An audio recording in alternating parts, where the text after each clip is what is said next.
Ibuki Reading Club Spread Idea Spread, acara yang diselenggarakan oleh Pusat Studi Jepang Universitas Indonesia di edisi Maret 2026.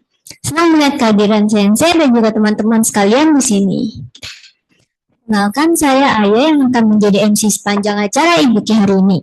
Di edisi Maret ini, kita akan mengupas isi dari buku berjudul The Food in Japan, Global Perspectives on Japanese Culinary Identity, karangan Nancy Stalker Sensei, yang akan membahas tentang kuliner Jepang yang di bawahnya. Dari berikutnya, saya ingin mengingatkan kembali untuk para peserta di Zoom agar mengisi form kehadiran yang ada di chat box untuk mendapatkan sertifikat dari acara hari ini. Terima kasih. Selanjutnya, sebelum kita masuk ke inti acara, mari kita sambut Bapak Himawan Pratama PhD selaku Kepala Pusat Studi Jepang Universitas Indonesia untuk memberikan sambutan. Kepada Himawan Sensei, dipersilakan. Selamat siang ya. Selamat siang, Assalamualaikum warahmatullahi wabarakatuh. Selamat datang di Pusat Studi Jepang Universitas Indonesia. Kali ini kita bertemu kembali kegiatan berjudul Ibuki. Ini adalah kegiatan review bulanan di Pusat Studi Jepang UI. Sebelumnya lebih ada kegiatan rutin berjudul Kutu Buku. Ini adalah bentuk pembaruan dari kegiatan yang sudah ada sejak 2023 tersebut. Kami berharap dari ini akan lebih banyak tema yang tersebut di luar buku-buku. Kami juga ingin membahas karya sastra misalnya, atau bahkan budaya populer. Hari ini kebetulan dalam rangka bulan Ramadan, sepertinya akan pas kalau kita membahas kuliner di siang hari. Oke, hari ini Bapak Ibu rekan-rekan sekalian, minasang, yang akan dibahas adalah buku berjudul Devouring Japan, A Global Perspective on Japanese Culinary Identity, buku yang terbit tahun 2018. Nah, untuk membahasnya kita sudah kehadiran pakarnya, saya rasa, Pipin Sensei, Apinas Pramugari Sensei. Beberapa kali kami bertemu dalam kegiatan ilmiah dan beliau secara konsisten, saya rasa, melakukan penelitian di bidang yang terkait dengan budaya kuliner Jepang. Jadi kita akan sama-sama melihat pertama pemaparan Pipin Sensei, interpretasi Pipin Sensei terkait buku yang sangat penting ini, buku terbitan tahun 2018, lumayan baru, masih sangat relevan. Dan kemudian sesudah itu biasanya Pipin Sensei kita akan lanjut dengan sesi diskusi, yang biasanya diskusinya sih jadi ngalor ngidul, tapi malah justru ini ide-ide akan digali melalui ini. Jadi kami mengundang partisipasi aktif dari Bapak, Ibu, rekan-rekan sekalian untuk berdiskusi bersama-sama, baik yang hadir langsung di PSG maupun yang hadir secara online. Untuk Pino Pramugari Sensei, Pipin Sensei, terima kasih atas kesediaannya membagikan perspektifnya mengenai buku ini.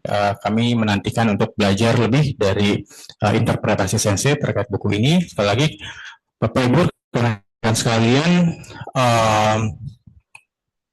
kami mengundang untuk berdiskusi lebih lanjut setelah pemaparan dari Pipin Sensei. Baik, terima kasih. Selamat menikmati. Saya kembalikan kepada terima kasih. Ya, terima kasih Himawan Sensei atas sambutannya. Beranjak kita ke inti acara kali ini, kita akan mendapatkan kesempatan kedatangan seperti tadi sudah disebutkan oleh Himawan Sensei juga. Ada Ibu Alpina Pramugari, yaitu Pipin Sensei, yang akan membahas dan membagikan wawasan menarik mengenai buku ini. Tanpa berlama-lama lagi, mari kita sambut narasumber kita hari ini. Kepada Pipin Sensei, dipersilahkan. Baik, terima kasih. Selamat siang kepada Bapak Ibu sekalian, Himawan Sensei, Sensei Gato sekalian, Minasama dan Ayasa ya, selaku MC. Terima kasih sudah diperkenalkan. Kembali saya mau perkenalkan diri, nama saya Alpina atau saya dipanggil Pipin.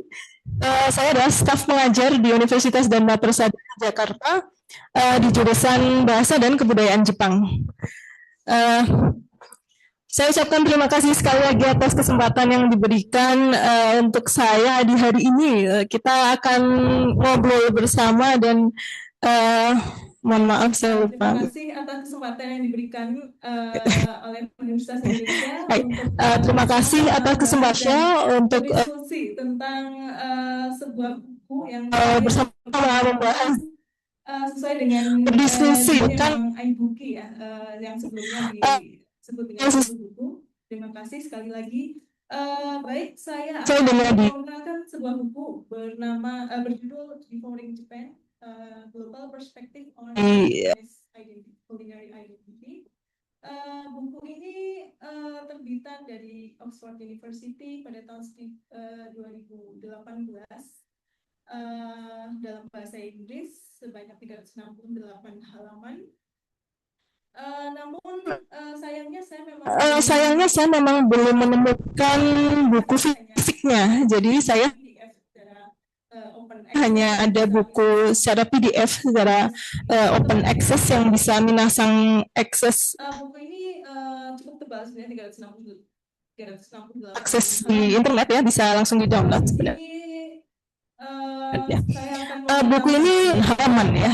Apa saja isi buku ini? Kemudian dari judulnya kita bisa lihat ya, devouring atau melahap Jepang gitu ya. Itu sekali di bulan Ramadan yang yang lapar ini ya. Siang hari, terima kasih sekali sudah berkenan hadir di siang hari ini di tengah bulan Ramadan.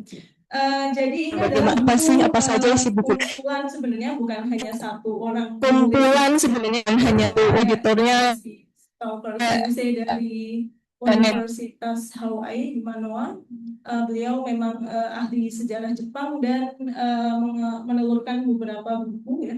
Salah satunya yang saya lupa, ada buku terkenal sekali ya. Jadi sejarah Jepang, saya lupa judulnya, mohon maaf nanti bisa dicari. Bersama-sama dengan para ahli sejarah Jepang ya, ahli Jepang di seluruh dunia, kebanyakan memang ngajar di universitas di Amerika.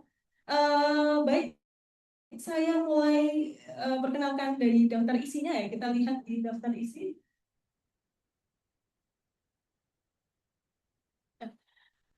Di sini adalah kumpulan dari beberapa isai dari pengajar-pengajar di universitas di Barat, ya, di Eropa, di Amerika.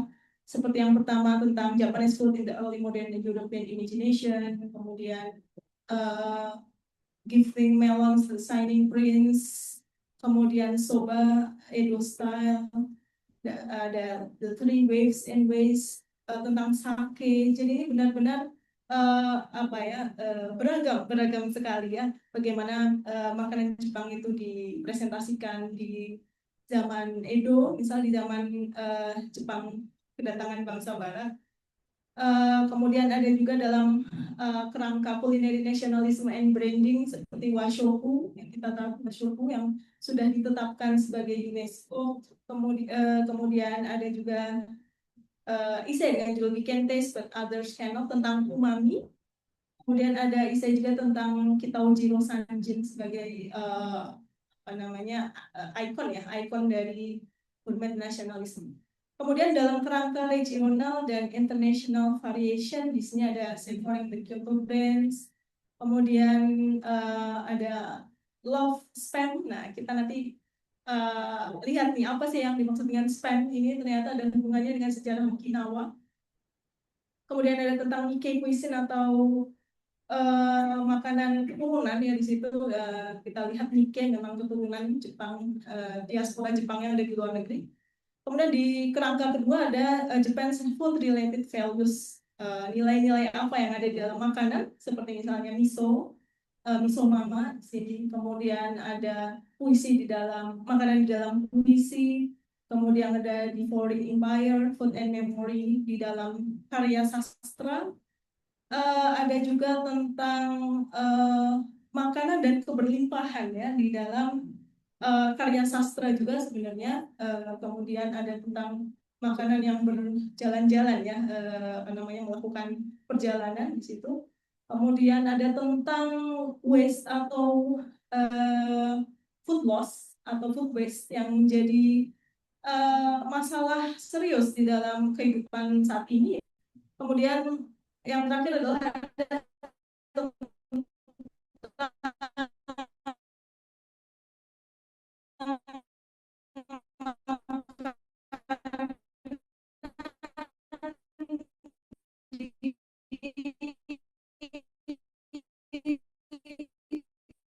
Ini karena keterbatasan waktu ya, Minasang, saya akan membahas tiga ise yang ada di sini, yaitu yang pertama adalah tentang soba, ya. Soba itu soba Edo style, soba sebagai makanannya orang Tokyo atau Edo di zaman dulu.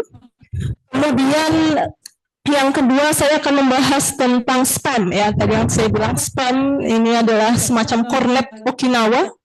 Kemudian yang terakhir adalah tentang nomor 16 ya, tentang makanan dan hubungannya dengan food waste atau apa ya istilahnya bahasa Indonesianya ya, buang-buang makanan ya, seperti itu. Mohon maaf ini mungkin internetnya ada kendala ya. Di sini tidak muncul.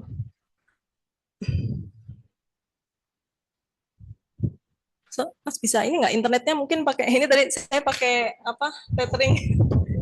Mohon maaf ini jadi mohon menunggu sebentar. Ini di ada yang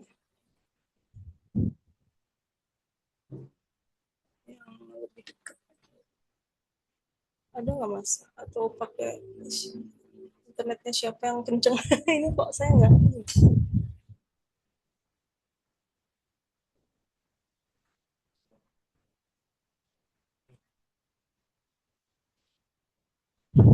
Baik, mohon menunggu sebentar, Minasang, mohon maaf.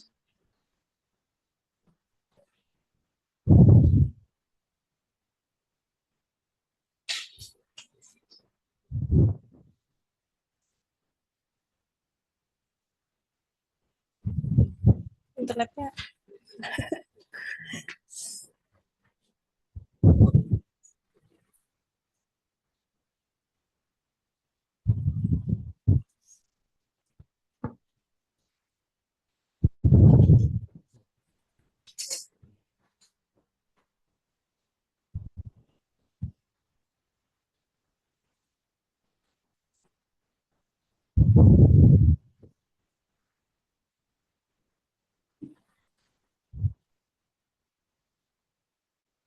Mungkin masuk lagi ya saya.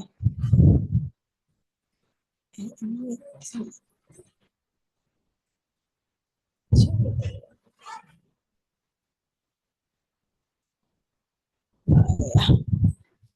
Mudah-mudahan lancar.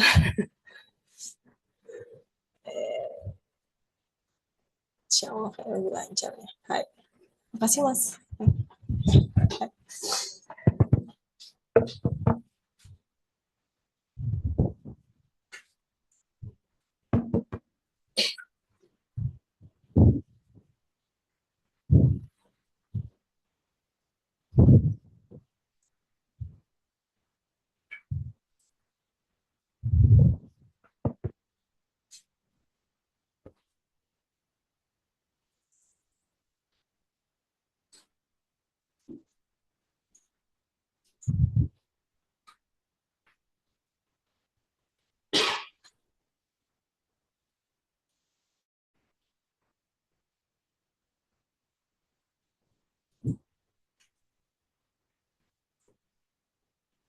Ini belum bisa masuknya ya.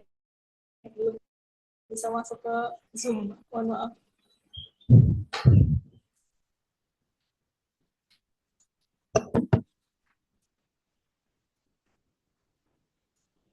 Oh,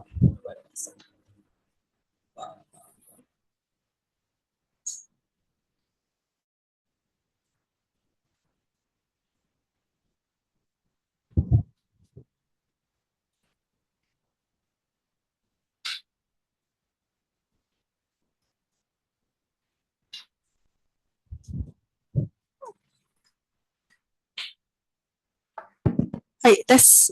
Apakah yang peserta di Zoom bisa mendengar suara saya? Bapak Ibu sekalian, minasang.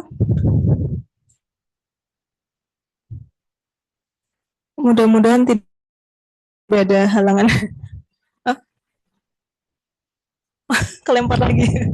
Gimana ini? Apa internetnya kelempar terus, Pak ini?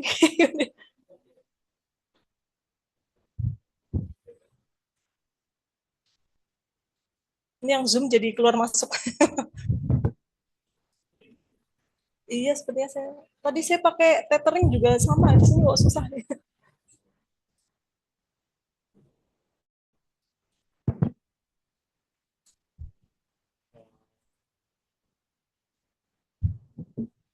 Bisa ini di apa diputarkan ya.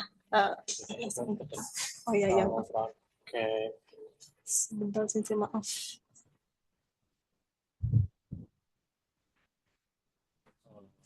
Yang ini siapa? Saya pakai tethering saya juga kedap. Apa mungkin di sini agak sulit.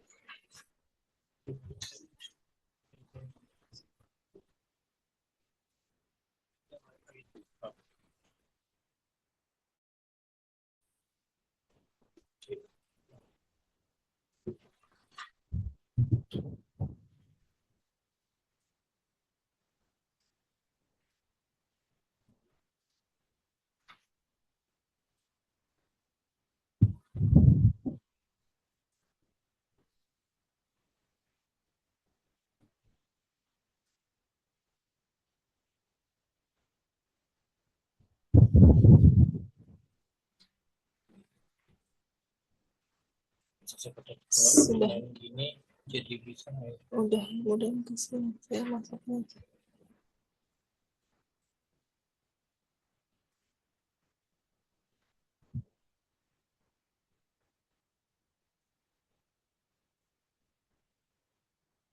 Menunggu di itu. Oh ya, ini iya ya. Ya.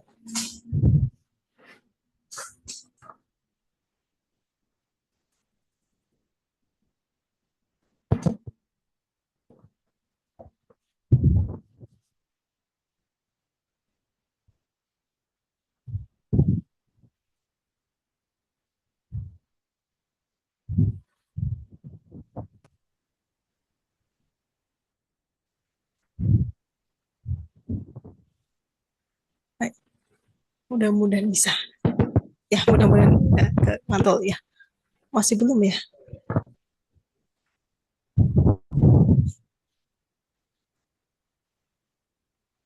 Oh, sudah. Yang di peserta di Zoom Kita di Zoom bisa mendengar suara saya, Bapak Ibu sekalian, minasang. Ijo Budiska. Nah, mudah-mudahan lancar ya. Mohon maaf ada kendala teknis. Seperti itu tadi yang sudah saya sampaikan tentang daftar isi, tetapi di sini memang banyak sekali banyak sekali esai tentang jadi kumpulan-kumpulan esai yang ada di dalam buku ini adalah kumpulan esai yang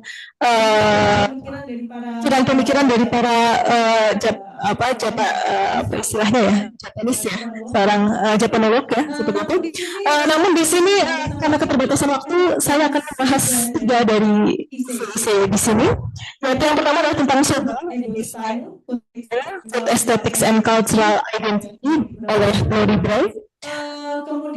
Kemudian yang kedua atau Kornet yang ada di Okinawa dengan hubungannya dengan sejarah Okinawa. Kemudian yang terakhir adalah tentang nomor 16 Discarding Culture, Social Critics of Food Waste in Affluent Japan yang bukunya sudah saya putarkan ke minasang. Silahkan untuk dilihat-lihat ya. Jadi sekali lagi saya sampaikan bahwa buku ini sebenarnya saya tidak mempunyai buku fisik, hanya ada secara Baik, langsung saja untuk sudah menunjukkan 14.30. Baik, yang pertama adalah ini yang saya sampaikan barusan yaitu tentang Soba Edo Style, yaitu Food Aesthetics and Cultural identity. Essay ini ditulis oleh Lori Brown Sensei dari Department of Foreign Language dari University of Mexico di Amerika Serikat. Kita lihat dari judulnya ya, soba Edo style, berarti ada kaitan dengan kaitan antara soba, mie soba dengan Edo ya, seperti itu. Di sini Lori Brown ini mengatakan bahwa sebenarnya soba ini bukan sekedar makanan, bukan hanya makanan biasa yang seakan-akan ini punya Jepang atau seperti apa gitu ya, ada sejarahnya di dalamnya. Kemudian soba dianggap sebagai produk budaya urban, bukan tradisi nasional yang homogen ya, minasan. Mungkin minasan kalau teringat makanan Jepang yang hubungannya dengan mie, yang adalah apa ini minasan? Ramen. Hai, mungkin ramen ya, seperti itu ya, ramen yang pasti kita ingat adalah ramen. Tapi kalau dipikir-pikir ramen itu justru sebenarnya bukan asli dari Jepang ya. Ramen itu berasal dari daratan Cina yang disebut dengan ramyen, kemudian dijepangkan menjadi ramen. Di sini justru saya akan memperkenalkan soba sebagai kuliner nasional Jepang. Meskipun mungkin kalau bagi kita orang Indonesia soba ini kurang berasa seperti itu ya. Pasti ramen rasanya lebih umami, lebih lezat ya seperti itu. Di sini Lori Brown Sensei ini memaparkan bahwa ternyata soba ini ada hubungannya dengan tradisi Edo atau Tokyo, minasan ya. Jadi soba ini adalah mencerminkan estetika dan identitas budaya khas Edo atau Tokyo di dulu zaman lampau sebelum era restorasi Meiji, di mana Tokyo bernama Edo seperti itu. Sebagai kerangka historis, Edo ini dianggap sebagai kota saat itu. Lori Brown menempatkan perkembangan soba dalam konteks pertumbuhan pesat kota Edo di abad 17 dan 19 saat itu. Kemudian sebagaimana yang kita tahu bahwa saat itu ada sebutan kelas, yaitu kelas chonin, di mana chonin adalah pedagang dan pengrajin. Di zaman Edo ini ada istilah yaitu chonin buka atau budaya kelas chonin ya, seperti itu. Termasuk salah satunya adalah budaya iki yang nantinya akan saya perkenalkan apa itu iki. Kemudian di sini Edo itu dianggap sebagai kota yang serba cepat dan padat ya, sesuai dengan yang kita bayangkan Edo saat ini atau Tokyo juga seperti itu. Image memang dari dulu Edo juga sudah diprospek menjadi ibu kota Jepang di masa mendatang ya, setelah perpindahan ke Edo seperti itu. Dalam konteks ini makanan ini karena Edo adalah kota yang diprospek sebagai ibu kota dan kota konsumen, sehingga makanan ini di sini memang harus murah, kemudian mudah disiapkan dan bisa dikonsumsi cepat, tetapi tetap memenuhi standar estetika. Nah, kebetulan soba ini memenuhi semua kriteria tersebut sesuai dengan pendapat Lori Brown dan apa namanya berbagai sumber yang telah diteliti seperti itu. Jadi memang 3 unsur ini sudah memenuhi apa ya, maksudnya soba ini memenuhi makanan yang di branding sebagai makanannya orang Edo atau Tokyo seperti itu. Kemudian kita bisa lihat di sini semua, mungkin ini agak lambat ya. Di sini saya sudah berganti. Hai, ini ya, jadi ini adalah apa ini minasan? Menurut minasan, ini gambar apa? Gambar Hai, sorry, ini gambar pikulan ya, gambar pikulan yang dimana di Indonesia juga masih banyak pedagang yang menjajakan makanannya dengan cara memikul seperti ini. Sebenarnya di zaman Edo, zaman Tokyo, zaman dulu ini juga sebelum zaman modern ya, meskipun memang sudah memasuki zaman modern ini, masih banyak sekali apa namanya pedagang yang menjajakan dengan pikulan seperti ini. Nah, ini itu disebut juga dengan yatai ya. Memang yatai kalau kita bayangkan yatai itu yang sudah apa namanya settle di situ. Ternyata kalau yatai di eh, yatai di dalam definisi kota Edo saat itu pikulan sebenarnya. Pikulan kemudian berhenti itu juga dianggap sebagai yatai. Nah, kalau kita lihat di sini tidak mungkin kita punya meja dan kursi untuk makan berlama-lama ya binasannya. Jadi ternyata soba ini dianggap sebagai fast foodnya Edo saat itu. Jadi soba ini sering dijual di kedai kecil atau dijajakan secara pikulan seperti ini, dimakan sambil berdiri ya, atau singkat ya, tidak lama-lama karena tidak mungkin ada piring dan tidak mungkin ada meja dan kursi. Kemudian disajikan tanpa ritual panjang karena memang di sini kenapa ada ritual, memang masakan Jepang itu ada namanya semacam ya memang ritual menghormati seperti itu, seperti canoi kalau kita lihat yang memang ada sedikit ritualnya ya begitu. Namun sebenarnya di sini Lori Brown ini menekankan bahwa cepat itu tidak berarti kasar. Ya, ini kan cepat, makannya cepat karena tidak ada meja dan kursi. Justru dari keterbatasan waktu ini lahir estetika, beberapa poin di sini seperti estetika kesederhanaan, rasa dan presisi teknik seperti itu. Jadi bisa disimpulkan bahwa Edo ini memang supaya ini bisa masuk tiga unsur ini seperti itu.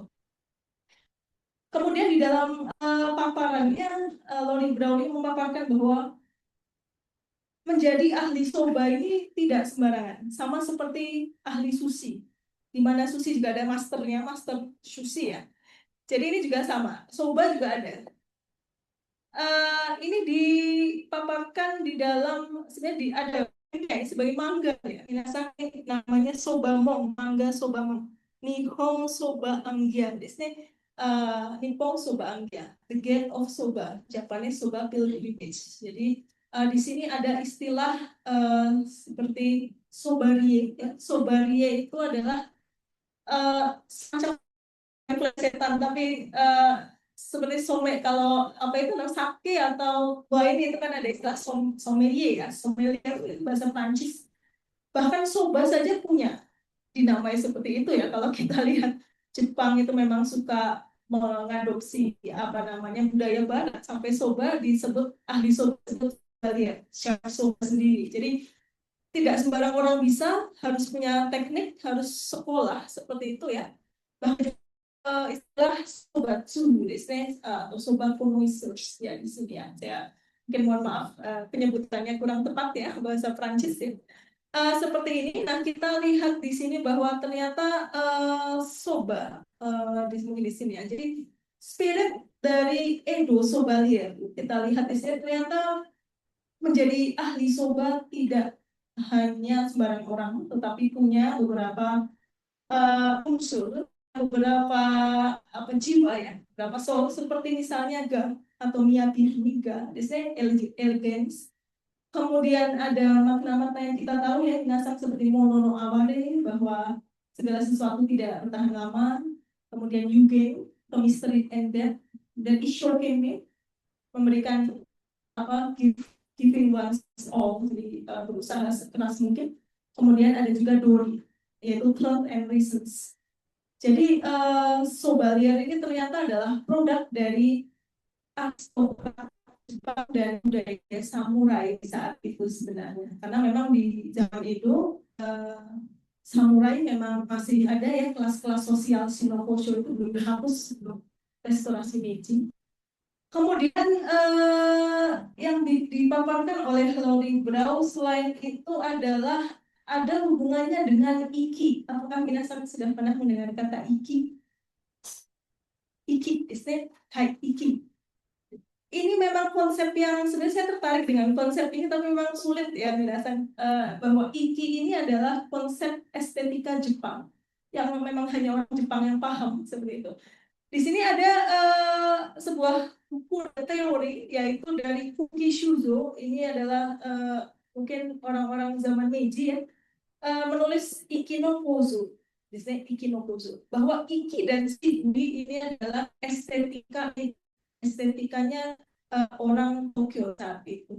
Nah, Brown ini mengaitkan bahwa soba ini ternyata ada kaitannya dengan konsep estetika khas Edo, yaitu ada dua, yaitu iki, cerdas, ini iki dan shibui ya, memang iki shibui seperti ini adalah konsep-konsep Jepang yang sulit sekali diinterpretasikan dalam bahasa Indonesia. Yang banyak sekali istilah-istilah Jepang yang kita tidak punya padanan katanya seperti itu ya. Tapi kurang lebih bisa kita buatlah padanan katanya. Memang iki itu seperti apa sih? Cerdas, tidak berlebihan, stylish tanpa pamer seperti itu.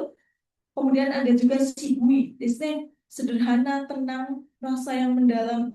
Kadang kalau kita perhatikan percakapan orang Jepang ya, shibui desu. Shibui yang seperti apa ya? Shibuinya orang Jepang itu apa sih maksudnya? Shibui yang kita tahu di kamus itu kan artinya masam ya, binatang ya, masam. Apa sih maksudnya masam? Ya gitu ya. Ternyata ini adalah konsep estetika orang Jepang yang mungkin hanya orang Jepang yang paham ya. Memang sulit untuk kita sebagai orang non-Jepang untuk memahami budaya estetika Edo, yaitu iki.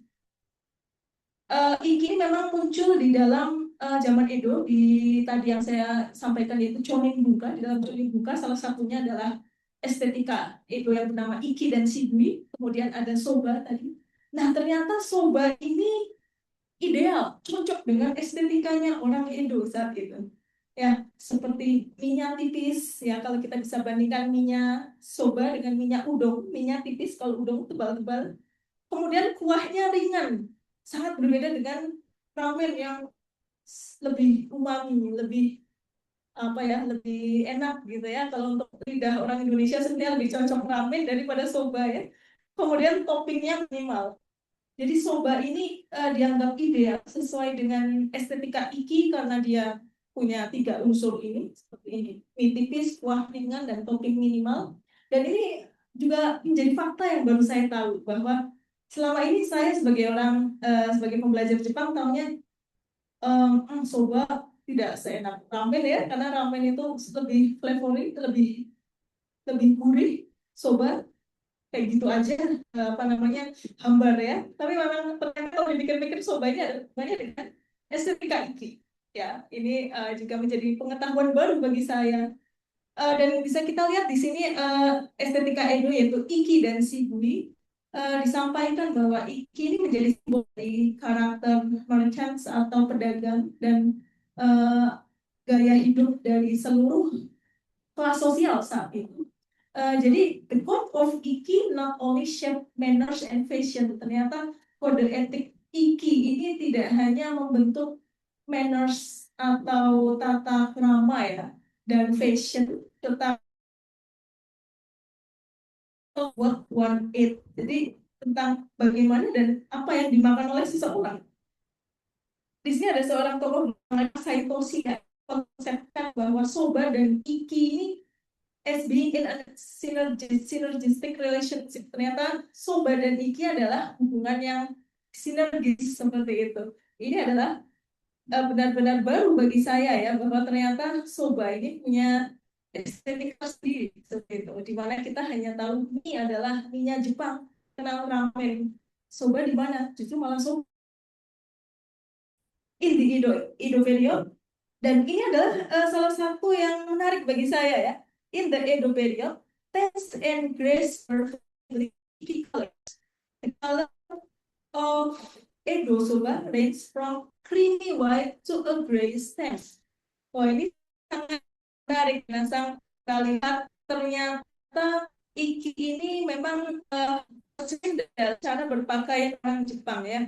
Mungkin kita tahu orang Jepang kalau pakai baju kan jarang yang HD ya, minasang jarang yang mencolok, pasti warnanya polos, hitam, earth itu saja seperti itu.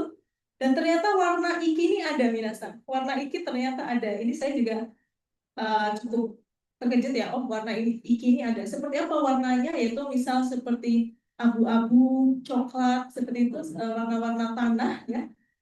Ini ternyata tercermin. Kalau kita lihat benar ya, Edo itu soba itu warnanya antara abu-abu, coklat seperti itu, dan itu melambangkan iki. Ya. Kemudian iki taste is light and well modulated. It stimulated several bodily sense at one smell and touch as well as the palate. Ya. Jadi memang rasanya light dan tidak apa namanya, tidak yang berat atau sangat creamy seperti ramen ya, seperti itu. Jadi bisa dibayangkan memang, oh benar juga ternyata soba ini iki sekali ya, di mana iki ini adalah estetika Jepang di zaman itu. Seperti itu. Kemudian yang tadi sudah saya sampaikan, jadi cara makan soba itu juga bermakna diseruput cepat, tadi tanpa basa-basi, tanpa sisa, seperti yang tadi saya sampaikan, karena memang berkembang di zaman Edo yang serba cepat. Ini sebenarnya menandakan kompetensi budaya Edo, kemudian pemahaman terhadap kode sosial kota saat itu. Sehingga bagi Brau, makan soba ini adalah performatif. Cara menunjukkan bahwa seseorang ini adalah orang Edo atau apa, minasan mungkin ada yang tahu orang Edo sebutannya Edo, anak Edo, Edo istilah kayak Edoko, orang Tokyo ya, Edoko. Bahkan mungkin istilah Edoko ini sampai saat ini masih cukup relevan ya. Oh, ini anak Tokyo nih, anak Jakarta gini ya, Edoko. Nah, ini ada satu poin menarik minasan, bahwa ternyata yang kita tahu Jepang itu dibagi dua ya, maksudnya secara geografis, secara kasar Jepang Timur dengan Jepang Barat. Ternyata memang ada persaingan seperti itu, benar. While Edoko promoted soba also played a role in constructing Edoko identity and helped to dispel Edo's inferiority complex toward the more advanced culinary culture of Kamigata. Hai, Kamigata ternyata di mana ini minasan? Kamigata. Kamigata adalah istilah lama bagi Osaka dan Kyoto. Osaka dan Kyoto ada di Jepang Barat, sementara Edo ada di Jepang Timur ya. Kita bisa lihat yang kita tahu kan seperti, oh ya, orang Tokyo ini banyak apa ya, seperti banyak apa sih istilahnya, tatemai, sementara kalau orang Jepang Barat tidak seperti itu, lebih belak-belakan. Ternyata tidak hanya itu saja, makanan pun juga ya, sampai kuliner pun juga ternyata ada persaingan di sini minasan ya. Jadi di sini ditulis Kamigata soy sauce and sake deemed superior were exported to Edo, bahkan sampai kecapnya dan kondimennya ini diekspor ke Edo. Kemudian Festi Edoko untuk soba noodles made from buckwheat, fruit stuffs that had been a staple of the poor and made them stylish in order to declare their independence from the high culture of Osaka and Kyoto. Memang saat itu Osaka dan Kyoto sebelum ibu kota Jepang dipindah ke Edo atau Tokyo, Osaka dan Kyoto sebagai pusat kebudayaan saat itu. Jadi memang bisa dipahami, bisa dimaklumi bahwa sudah pasti Osaka dan Kyoto secara budaya, secara culture lebih kaya daripada Tokyo saat itu. Sehingga Tokyo seakan membuat suatu bandingan ya, seperti itu. Kemudian ini ada kontras, sebenarnya makanan itu tadi yang saya sampaikan bisa dilihat di sini. Seperti misalnya kalau Edo ini tadi makanannya adalah soba, di mana soba ini dimakannya cepat, ringan, cepat, dan urban. Sementara untuk Kamigata atau Kyoto dan Osaka di Jepang Barat, ini lebih ke udon, yang dimana udon ini lembut, kaldunya kaya seperti itu, mie-nya juga tebal dan sangat berbeda teksturnya, dari warna juga. Sebenarnya perbedaan ini mencerminkan struktur ekonomi, gaya hidup, dan sensibilitas budaya yang berbeda, di mana Kyoto dan Osaka dianggap budayanya lebih kaya daripada Tokyo dan Edo, Tokyo atau Edo. Sehingga dengan demikian kita bisa lihat bahwa makanan Jepang ini selalu plural dan regional. Ini sebenarnya untuk menyangkal bahwa Jepang itu homogen ya. Jepang itu satu. Mungkin masih banyak yang berpikir bahwa Jepang adalah bangsa yang homogen. Kalau kita bisa lihat ternyata tidak semudah itu. Memang mungkin dihomogenkan, tapi sebenarnya dia juga ada sisi heterogen. Tidak hanya bahasa, tetapi juga apa namanya, makanan pun seperti itu. Begitu. Sehingga argumen dan kesimpulan yang dibawakan oleh Lori Brau ini adalah bahwa Edo Style ini adalah ekspresi, Edo Style soba adalah ekspresi identitas budaya urban, jadi bukan sekedar makanan tradisional. Kemudian estetika Edo ini menolak kemewahan aristokrat dan ritual berlebihan, tadi ditunjukkan dengan makan cepat. Kemudian cara makan sama pentingnya dengan makanan itu sendiri. Soba ini juga membantu membentuk imajinasi Jepang modern dari bawah, jadi urban popular culture. Kemudian apa kontribusi dalam Devouring Japan ini? Bahwa Lori Brown ini memperkuat argumen bahwa identitas kuliner Jepang itu tidak tunggal ya, jadi historis, kontekstual, itu. Kemudian ia juga memberi contoh konkret bagaimana kelas sosial, kota, dan estetika ini membentuk makanan. Dan ini bisa menjadi jembatan antara imajinasi pre-modern atau misalnya Heian. Jadi sebenarnya ini ada bilang bahwa ada suatu teori bahwa soba sudah ada di zaman Heian meskipun berkembang di zaman Edo, dan nasionalisasi modern setelah zaman Meiji seperti itu. Ini untuk paparan dari esai yang ditulis oleh Lori Brown. Kemudian yang kedua, saya akan menyampaikan tentang love span, food, military, and empire in post-World War II in Okinawa. Nah, untuk esai yang kedua kita bisa lihat di sini, minasan. Dari judulnya ya, love spam ya. Spam ini kira-kira apa minasan? Spam. Spam di sini adalah semacam kornet ya, kornet Jepang ya. Nanti kita bisa lihat seperti apa. Saya ini ditulis oleh Tomire Koikari yang saat ini sebagai bertugas sebagai Director of the Women's Studies Program di University of Hawaii Manoa.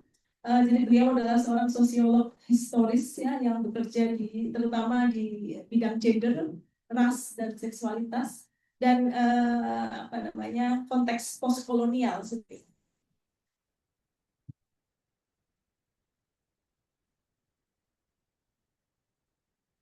Belum berubah ya, baik. Nah, ini adalah spam yang saya maksud. Jadi spam ini bukan spam email, tapi spam ini adalah semacam, kalau di bahasa Indonesia kornet kali ya, kornet biasanya kornet utamanya memang kornet daging babi atau pork luncheon ya. Di sini Koikari ini menegaskan sebenarnya bahwa spam ini diproduksi sebagai makanan perang, kemudian tahan lama, sudah pasti karena memang makanan yang diawetkan, makanan kaleng.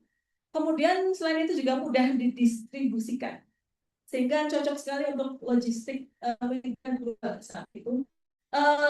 Dan spam ini ketika masuk Okinawa, dia mengisi kekosongan pangan, kemudian juga sekaligus menenangkan rezim konsumsi imperial.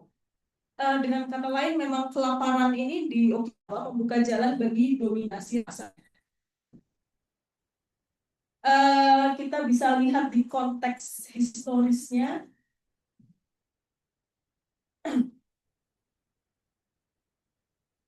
Konteks historis yaitu di Okinawa, di pulau paling selatan Jepang, di pasca 1945.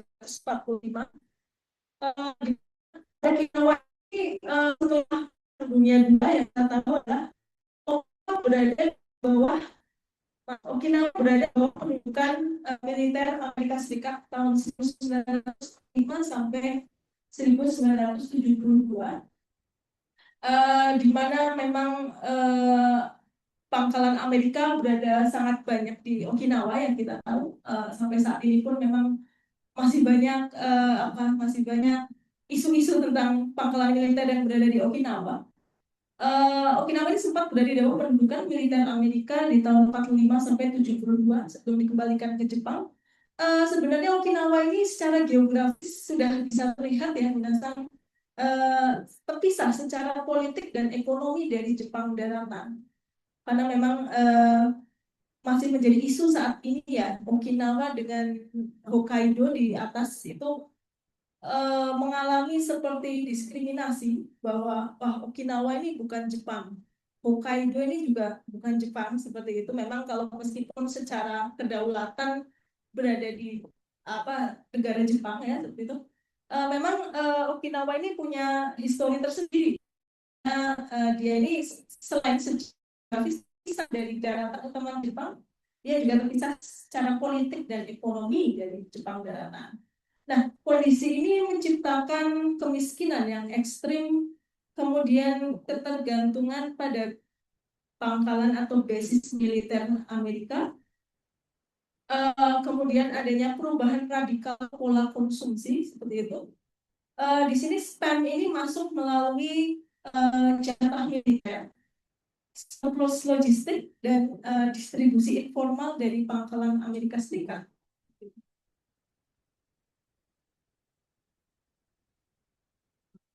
Kemudian selanjutnya saya memaparkan tentang gender dan apa hubungannya dengan gender saat itu, gender dan rumah tangga.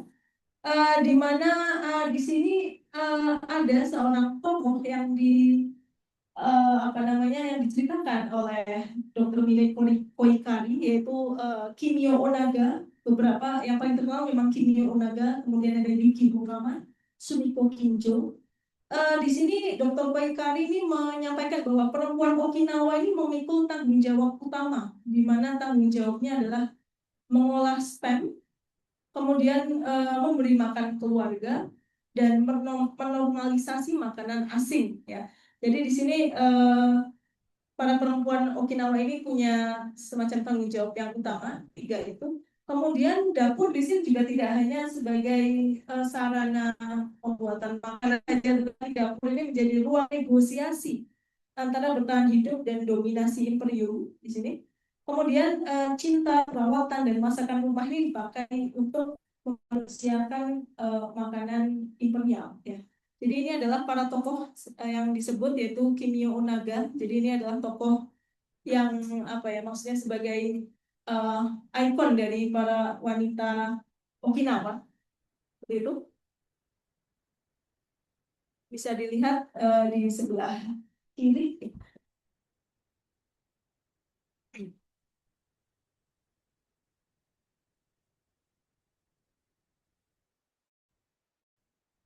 Hai,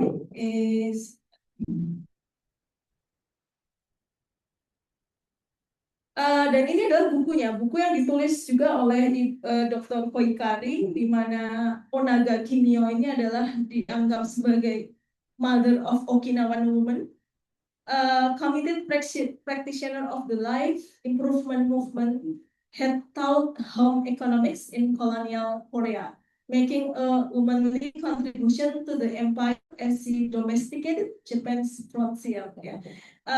Kita lihat di sini ya bahwa ada kata-kata semacam life improvement movement, atau dalam bahasa Jepangnya adalah Seikatsu Kaizen. Di sini Seikatsu Kaizen seperti yang buku yang ditulis oleh Ibu Susi Ong Sensei, life improvement movement ini memang satu gerakan Jepang yang sangat sangat berguna, sangat punya dampak yang sangat besar dalam pendirian Jepang modern ya. Memang tidak hanya saat saat itu saja, tapi sebenarnya Seikatsu Kaizen ini atau gerakan perbaikan kehidupan atau life improvement movement ini berlangsung sebenarnya sampai sekarang bersama kampanye-kampanye yang dilakukan itu. Jadi terus berlangsung sehingga itu yang membuat Jepang ini terlihat di mata kita sekarang, di mana Jepang itu maju, tetapi kita menyangkal pendapat bahwa Jepang maju karena Bushido, atau Jepang maju karena pokoknya dari lahir gitu ya, keturunan Amaterasu Omikami yang biasa tersebar di masyarakat awam. Sebenarnya Jepang ini memang maju melalui life improvement movement atau Kaizen ya, seperti itu. Ini satunya adalah tokohnya Onaga Kimio yang sangat gencar di Okinawa. Kemudian ternyata carried by Onaga trajectory that stretch from Tohoku to Korea and finally to Okinawa. Jadi sebenarnya memang tidak langsung Okinawa. Jadi beliau sempat ke Tohoku, kemudian ke Korea, dan pada akhirnya berakhir di Okinawa. Lancetnya develop a truly complex taste as it served up in the legacy not only American but also its empire building. Gitu. Jadi memang bisa dilihat bahwa spam atau luncheon meat ini punya apa ya, punya kuasa di dalam kuliner Okinawa seperti itu, dengan sejarah yang ada kaitannya dengan pendudukan Amerika di Okinawa. Dan di sini bisa dilihat di dalam buku Cold War Encounters in US Occupied Okinawa. Saya tulis yang maksud. Sehingga spam di sini atau luncheon meat atau daging kaleng Amerika ini sebagai objek kuliner politik ini digunakan sebenarnya untuk membaca pendudukan militer Amerika di Okinawa, kemudian relasi kuasa pasca perang, dan kelanjutan imperialisme dalam bentuk sehari-hari.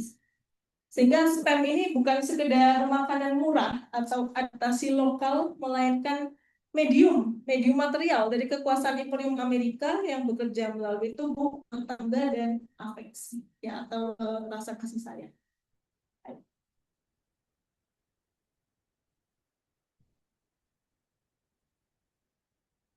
Sebentar.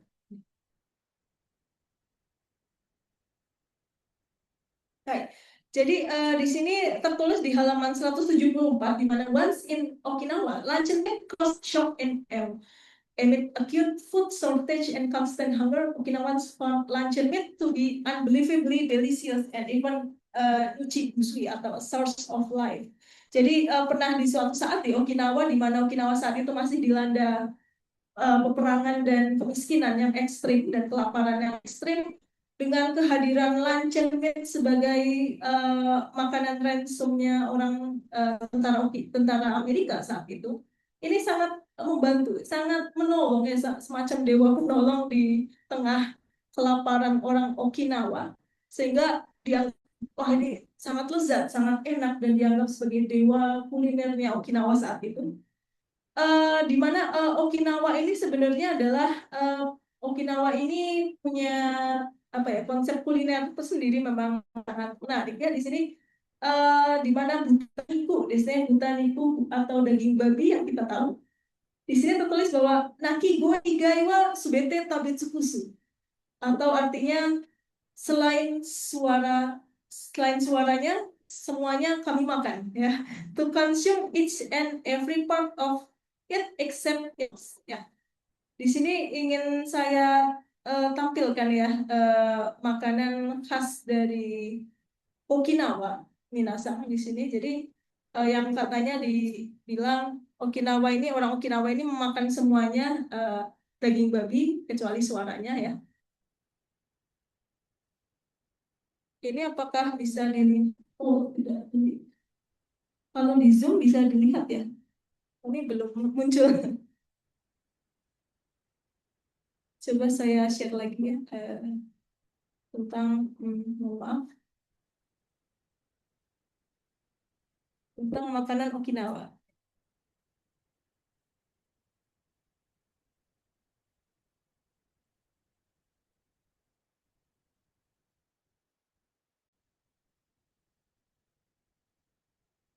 Ini adalah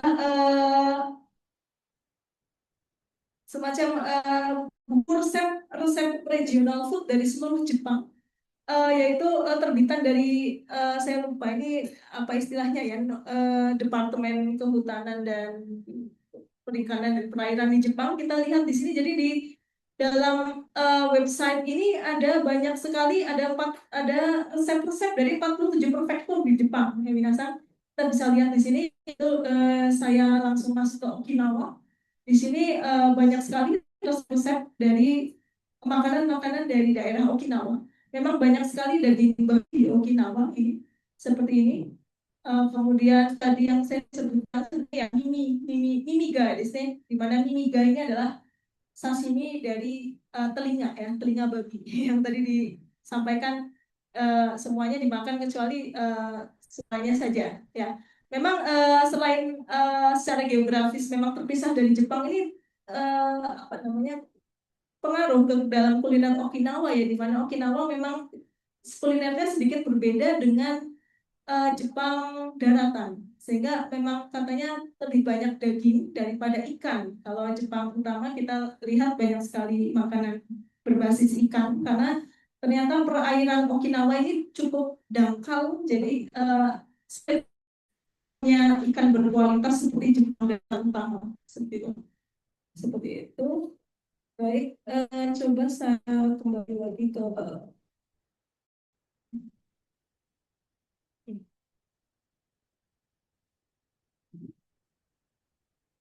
mohon maaf, saya balik lagi ke PPT.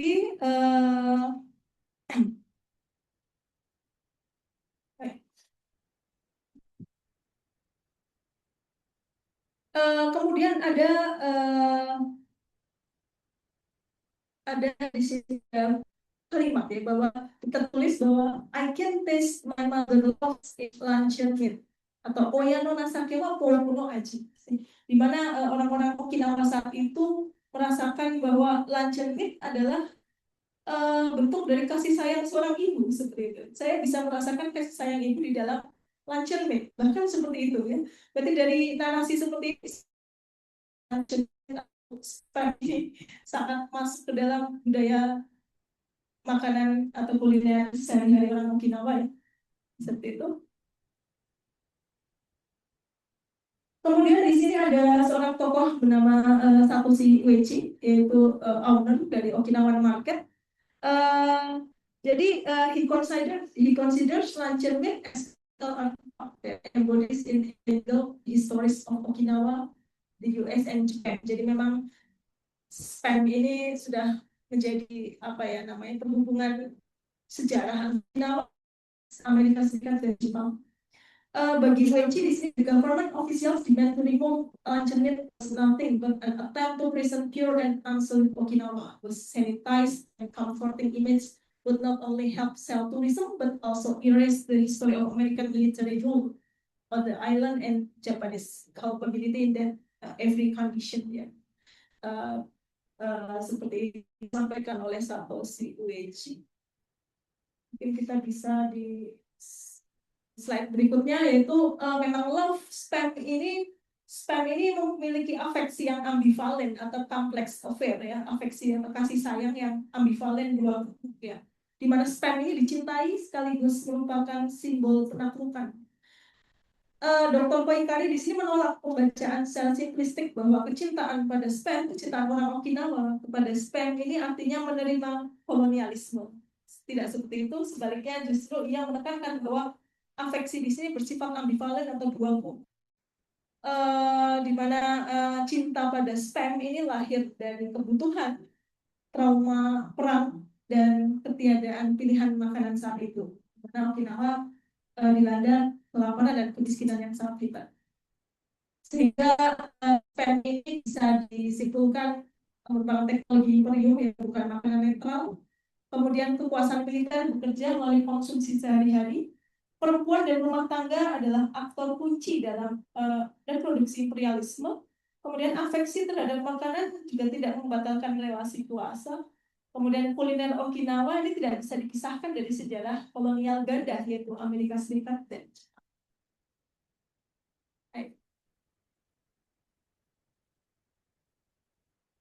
Demikian untuk isai dari Dr. Poincare.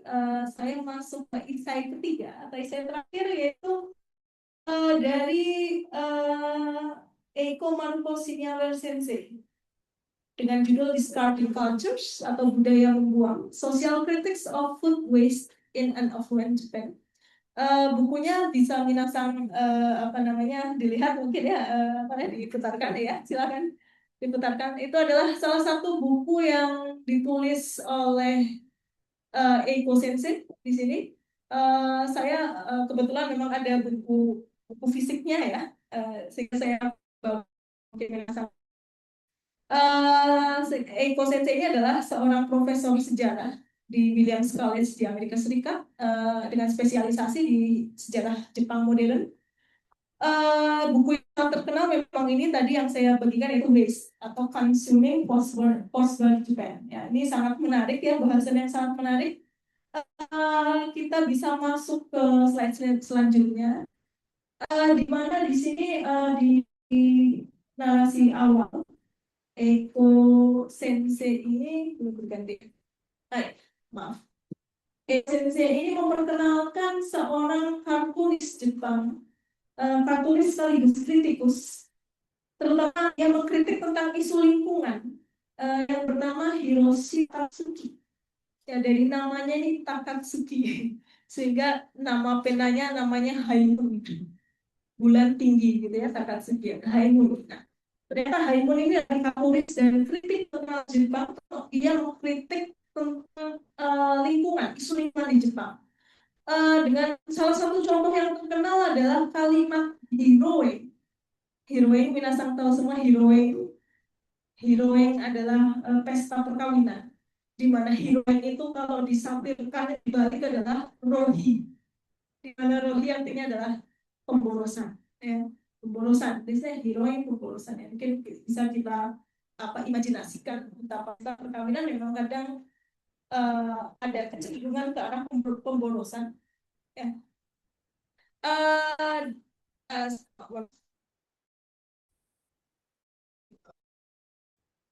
ya. Di sini food is cartoon and others by Haimun was depicted as an object.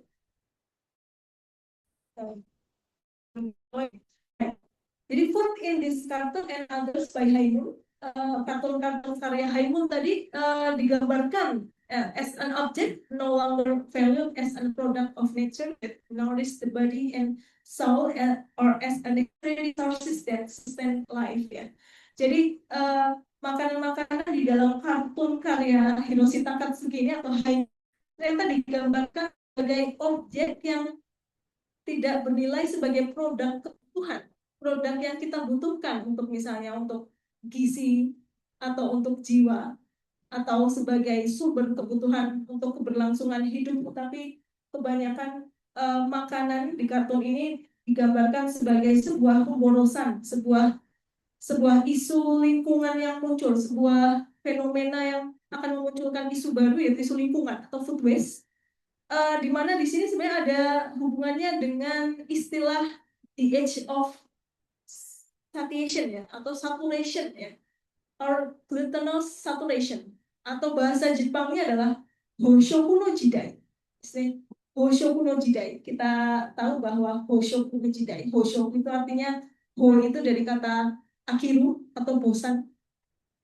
Shoku itu makanan, jadi bosan dengan makanan. Zaman seperti apa ini? Zaman yang bosan dengan makanan seperti itu, ya. Ternyata nanti ada kaitannya dengan kemakmuran Jepang, ya, di mana Jepang mengalami kemakmuran di era Kodokezai Seicho atau pertumbuhan ekonomi cepat pasca 1900, ya, pasca perang atau di tahun 1960-an. Kemudian di sini ada saya ingin memperkenalkan the Better Home Association.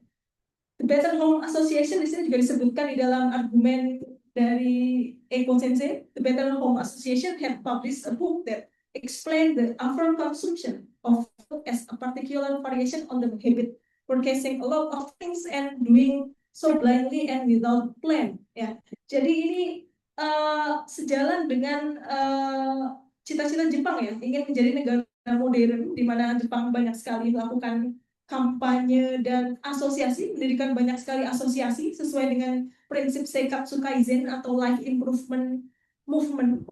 Di sini kita bisa lihat, ya, mungkin judulnya terlalu sederhana. Asosiasi apa ini? Oh, asosiasi hidup yang lebih baik seperti itu. Tapi memang ini nyata ada, ya, nyata adanya, memang ada. Minasang bisa lihat di sini, ya, Ipang Zaidang Hujin. Di sini berarti suatu badan yang resmi seperti itu. Jadi tidak hanya wacana saja, memang ini memang beneran ada seperti itu. Nah, di sini seperti Takekuma, ini ada juga Takekuma, ya, cartoonist high made outside of the home as embodying the commodification of food and concomitant fetishization of convenience. Nah, di sini bisa digaris bawah bahwa ada istilah fetishization of convenience. Ini mungkin agak sedikit vulgar, ya, bahwa convenience atau kenyamanan ini sebagai fetish, sebagai kayak, ya, sebagai obsesi mainan saja gitu, ya. Sudah bukan suatu kebutuhan, tapi karena saking nyamannya Jepang sudah menjadi negara maju, sudah terlalu nyaman, akhirnya makanan itu tidak dibutuhkan sebagai kebutuhan yang primer, tapi hanya fetish saja, ya. Mohon maaf, ini mungkin bahasanya sangat vulgar, memang fetishization of convenience. Di sini sehingga Takatsuki ini sangat mengkritik fenomena seperti itu. Di sini Haimon placed more emphasis on the virtues of fresh produce and suggested that the commodification of food was responsible for severing in people's mind the connection between its cultivation and its consumption. Ya, jadi memang apa namanya nilai-nilai seperti karena Jepang sudah terlalu nyaman, sudah terlalu maju, akhirnya nilai itu semakin apa namanya permintaannya semakin berat seperti tuntutan untuk kesegaran produk ya.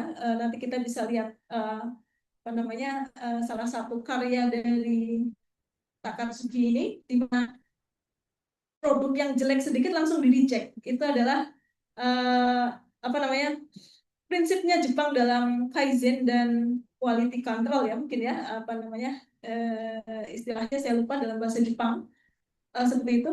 Kemudian beliau juga memaparkan Eiko Sensei di sini bahwa developing more personal relationship among farmers, distributors, and consumers that revolve around the appreciation of quality produce was one of the primary aims of the Association for Thinking About Throwaway Age. Wah, ternyata ada juga asosiasi lain lagi bernama Asosiasi Memikirkan Zaman yang Sekali Pakai Buang. Thinking about the throwaway age atau dalam bahasa Jepangnya disebut Sukai Sute no Jidai. Sukai Sute no Jidai Kangairu Kai. Ya, jadi Kai di sini adalah asosiasi yang dimaksud. Dalam asosiasi ini konsumen ini dikenalkan apa ya memiliki kedekatan kepada petani gitu ya. Seperti yang kita tahu mungkin di Jepang itu banyak produk-produk makanan yang ditulis siapa petaninya, siapa yang membuat seperti itu. Memang itu salah satu tujuan dari asosiasi ini, asosiasi Sky Sute Jidai wo Kangairu Kai seperti itu. Jadi ini sangat menarik karena ada kaitannya dengan isu lingkungan di saat ini.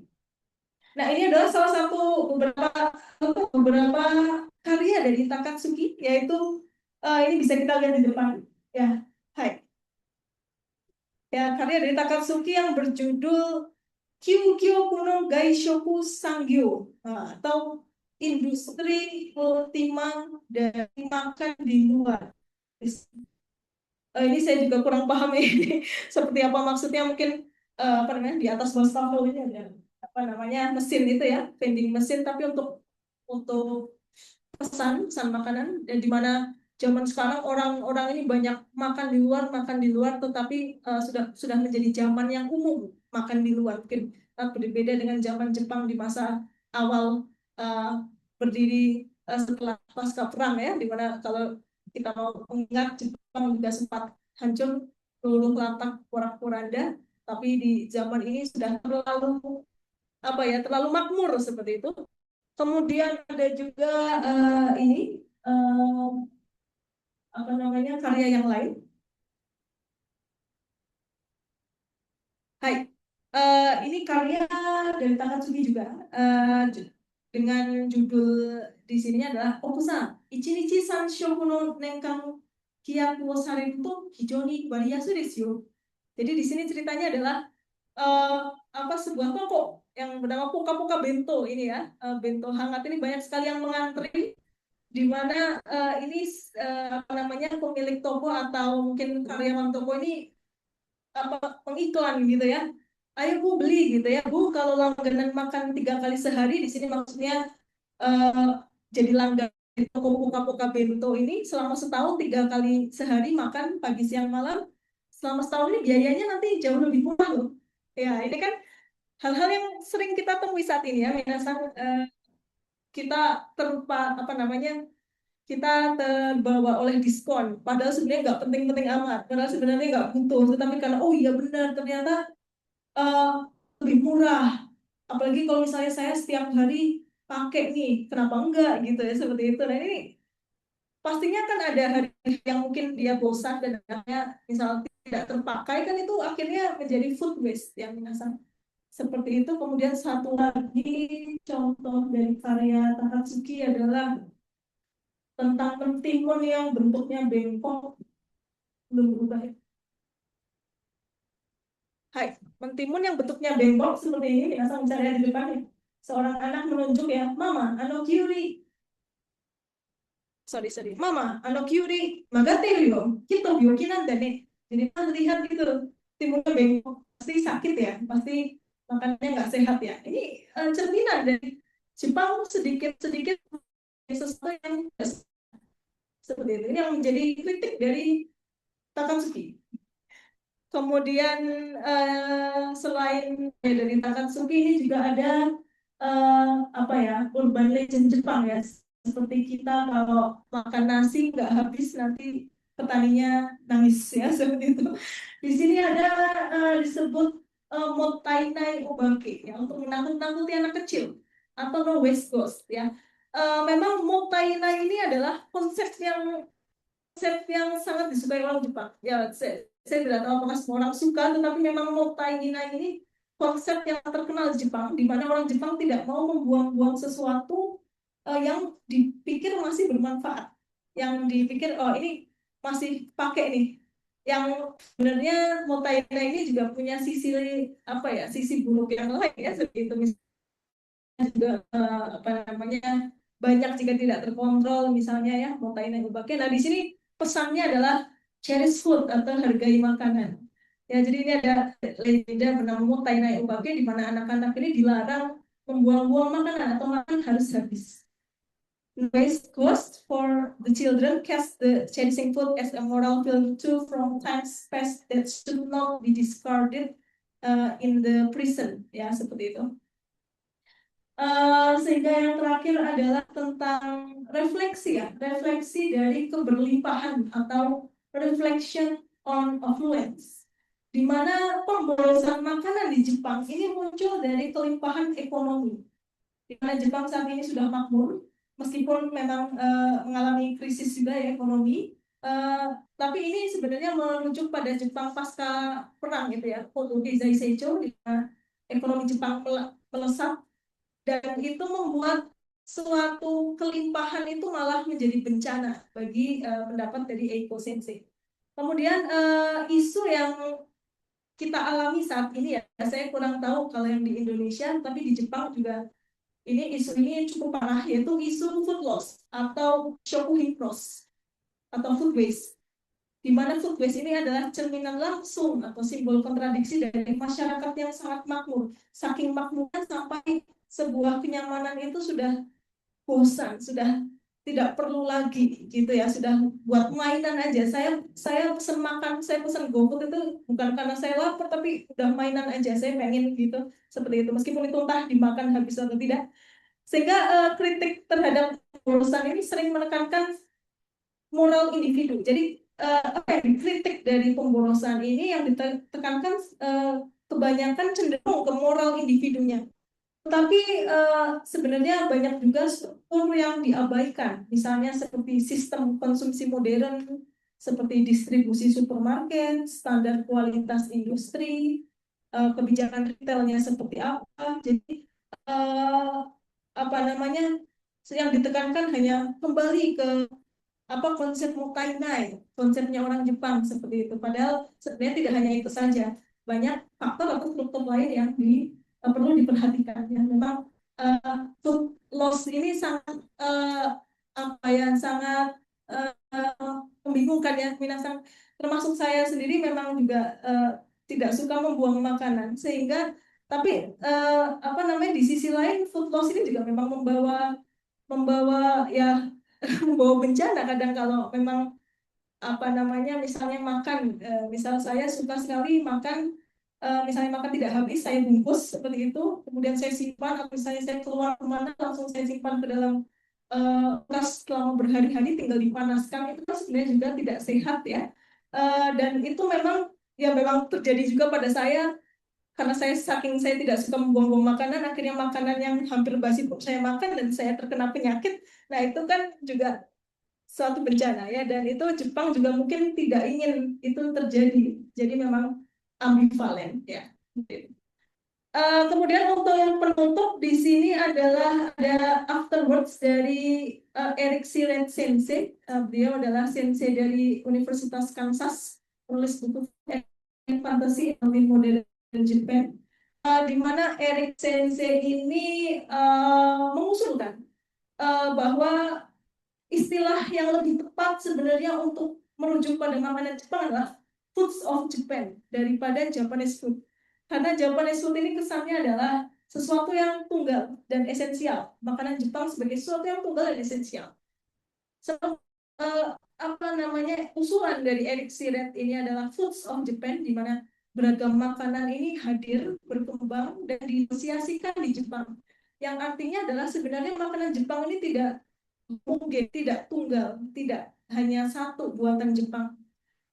Seperti yang kita tahu bahwa Jepang ini sangat senang sekali membuat nation branding ya, nation branding di mana ini loh buatan Jepang, hanya Jepang yang punya, negara lain tidak punya, hanya Jepang yang punya. Sebagai contoh sebenarnya tidak hanya makanan saja ya minasan, tidak hanya makanan Jepang sebagai nation branding, tapi istilah-istilah misal seperti ikigai atau omotenashi seperti itu, atau hal-hal omoyari misalnya, atau istilah yang lain itu sebenarnya adalah produk dari nation branding Jepang, di mana Jepang ingin punya sesuatu yang ini made in Japan loh. Tidak ada negara tidak punya kan. Padahal sebenarnya tidak mungkin kita tidak punya omotenashi kan. Tidak mungkin kita tidak punya ikigai sebagai manusia. Hanya saja karena tidak diistilahkan makanan itu tidak ada ya, atau dianggap tidak ada, padahal sebenarnya ada. Sehingga untuk kesimpulannya bisa kita lihat di belakang bahwa Jepang ini tidak memiliki makanan Jepang yang tunggal sebenarnya. Sebenarnya yang ada adalah Jepang ini adalah makanan Jepang ini terbentuk dari jaringan praktik, sejarah pertukaran, dan konstruksi identitas yang terus berubah, sehingga makanan Jepang ini bukan warisan statis melainkan sebuah proses. Artinya makanan Jepang ini juga bisa disebut hasil nation branding dan tidak tunggal. Seperti itu. Demikian pemaparan dari saya. Terima kasih. Kurang lebihnya, wassalamualaikum warahmatullahi.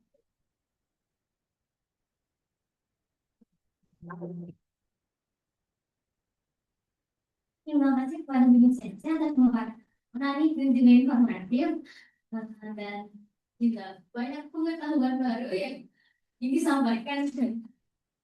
Lalu kita masuk ke sesi untuk jawabnya. Untuk teman-teman yang ingin mengajukan pertanyaan bisa mengangkat tangan, dan yang bagi teman-teman yang ada di Zoom bisa tuliskan pertanyaannya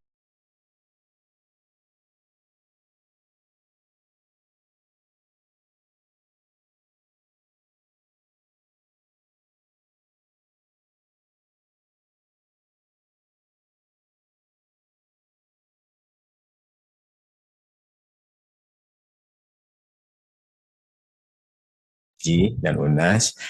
Pertanyaan sederhana. Jadi kan di dalam masa Edo itu ada stratifikasi sosial, shinokosho, gitu ya. Nah, kapan kelas Chopin itu masuk kategori mana dalam shinokosho itu?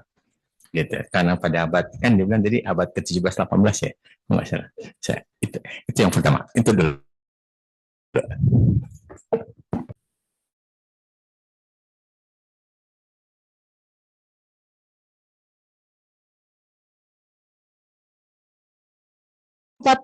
Menyebutkan satu kata chonin ya, begitu ya Pak ya.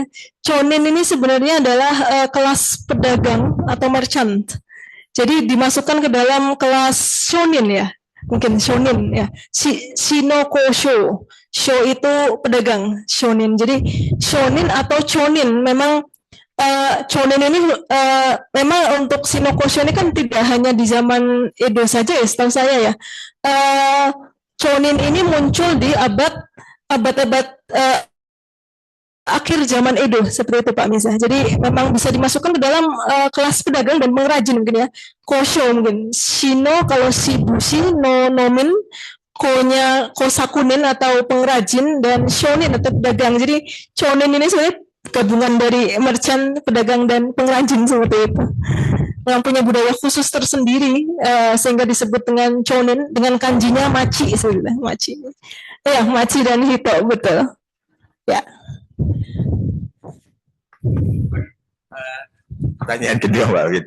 Ini kan jadi masuk dengan makanan spam ya, karena saya kan bokengka gitu ya, kan kita butuh seperti itu ya. Pertanyaan berikutnya adalah spam itu kan mulai dikonsumsi oleh masyarakat Okinawa itu kapan? Karena kan dia influence dari tentara Amerika waktu dia di sana. Itu kapan mulai masyarakat Okinawa mulai misalnya menjadi makanan dari dan Okinawa tabemono distribusikannya gitu. Ya, makasih. Hai, setahu saya Pak, setahu saya memang spam itu masuk ke Okinawa dan mulai dikonsumsi oleh masyarakat Okinawa ya setelah Amerika mulai menduduki Okinawa saat itu. Sehingga sebelumnya yang saya tahu memang ya belum mengenal spam karena memang spam dibawa oleh Amerika. Okinawa punya masakan tersendiri sebelum adanya spam. Memang ya seiring dengan datangnya tentara Amerika, spam itu mulai dikonsumsi. Itu yang saya tahu. Yang mulai populer setelah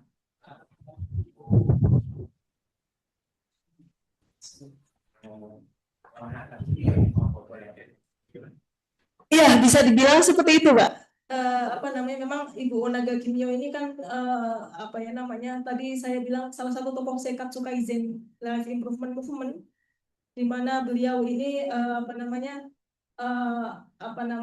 memang sebagai mother of Okinawan ya. Jadi kalau dalam narasinya memang spam ini dijadikan makanan sehari-hari. Jadi saya rasa dari beliau juga ini spam ini semakin meluas di kalangan warga Okinawa saat itu. Seperti itu. Ya. Iya, nama saya Vito dari Ilmu Sejarah. Setelah mungkin saya ingin berterima kasih dulu untuk materi yang sangat luar biasa ini.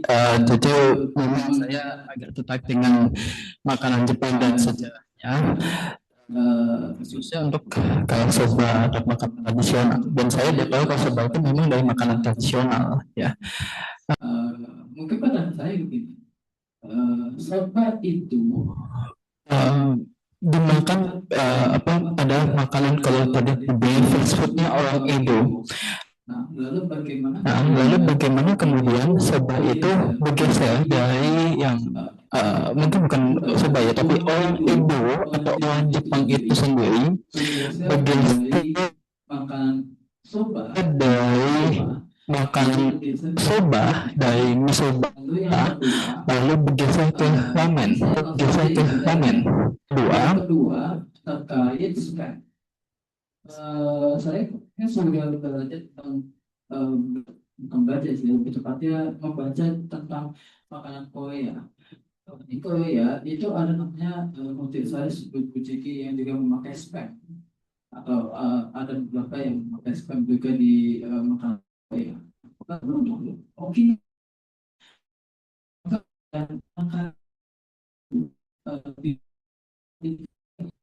Makan. Apakah seperti yang kita lihat sekarang bento, ataukah ada makanan yang diciptakan apa dari yang tiga pontos Okinawa di sana, bagaimana mereka mengolah spam itu? Apakah langsung dihidangkan dengan nasi atau bagaimana, atau melihat dengan cara orang Amerika membuatnya dan mengolahnya, mungkin itu. Kemudian yang ketiga terkait dengan waste food. Ini adalah masalah yang kalau saya bilang itu masalah internasional. Mana ada. Nah, bagaimana pemerintah Jepang hari ini, mungkin sepengetahuan baca, bagaimana orang Jepang atau pemerintah Jepang mengatasi permasalahan food waste ini, karena ini food waste ini nggak main-main, karena bisa mencemari sungai, bisa mencemari lautan juga. Nah, bagaimana pemerintah dan juga masyarakat Jepang ini sendiri sadar menyadari dan mengatasi masalah food waste? Mungkin itu dari saya. Terima kasih. Baik, pertanyaan dari Tito Sang ya, dari sejarah ya. Terima kasih Mas Tito. Pertanyaannya mungkin mungkin Mas Tito sendiri juga mungkin ada apa namanya pengetahuan yang saya tidak tahu ya. Seperti itu. Memang untuk pertanyaan pertama terkait soba dan ramen ya. Memang ramen itu kan asalnya dari Cina ya, ramen. Itu saya jujur memang belum meneliti sejauh mana sebenarnya ramen ini pertama kali mulai dikonsumsi di Jepang, duluan mana antara ramen dengan soba. Tapi yang saya tahu memang ramen dan soba ini sama-sama dijadikan nation branding sebagai makanan. Tapi saya jujur memang saya tidak tahu sebenarnya mana yang duluan antara ramen dengan soba. Tetapi memang untuk khususnya ini memang di dalam pemaparan kali ini tentang Edo, memang saya lebih menekankan bahwa soba ini sebagai budayanya Edo, budayanya orang Tokyo seperti itu. Jadi mohon maaf jika apa namanya, saya pengetahuan saya memang belum banyak tentang itu ya. ramen dan soba. Cuma memang kalau ramen ini kan memang dari asing, Cina.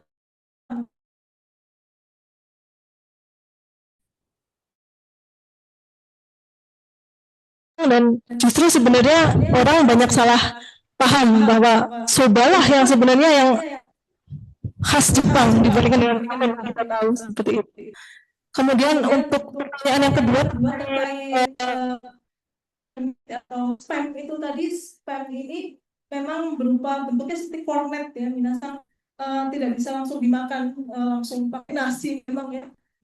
Ini juga saya belum menemukan menu apa yang pertama, tetapi saya pernah membaca sekilas dijadikan seperti burger. Maksudnya ditumbuk dengan roti seperti itu, burger. Karena memang apa namanya konsumsi roti juga sudah diperkenalkan ya, maksudnya ikut masuk ke dalam apa masyarakat Okinawa saat itu. Jadi yang saya tahu menu pertama sepertinya memang burger, selain burger juga apa namanya nasi, tetapi nasinya itu dibuat sebagai sushi, sebagai nasi kepal, kemudian atasnya dibuat apa diberikan spam seperti itu.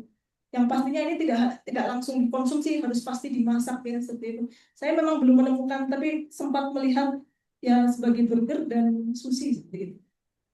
Itu yang saya tahu. Kemudian untuk food waste, memang saya sebenarnya belum meneliti jauh juga tentang food waste yang ada di Jepang. Namun yang saya tahu food waste di Jepang itu diantisipasi dengan pemerintah ini mendirikan semacam bank makanan ya, saya lupa namanya, semacam apa sih istilahnya, makanan itu tidak langsung dibuang, tetapi didistribusikan kepada daerah-daerah yang kekurangan pangan seperti itu, atau daerah-daerah yang sebenarnya saya lupa namanya, mohon maaf. Jadi intinya dibuat bank, dibuat bank makanan yang hampir apa namanya hampir expired seperti itu. Itu salah satu yang saya tahu. Itu saja Mas Tito, mohon maaf jika sudah mau memuaskan. Iya, Ibu.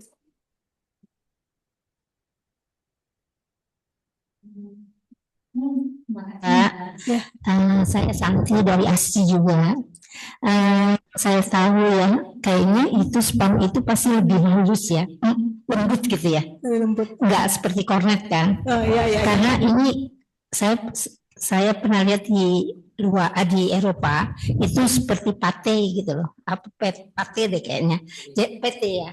PT itu jadi dia lembut sekali. Tapi memang saya belum pernah coba karena kebanyakan pork ya, babi.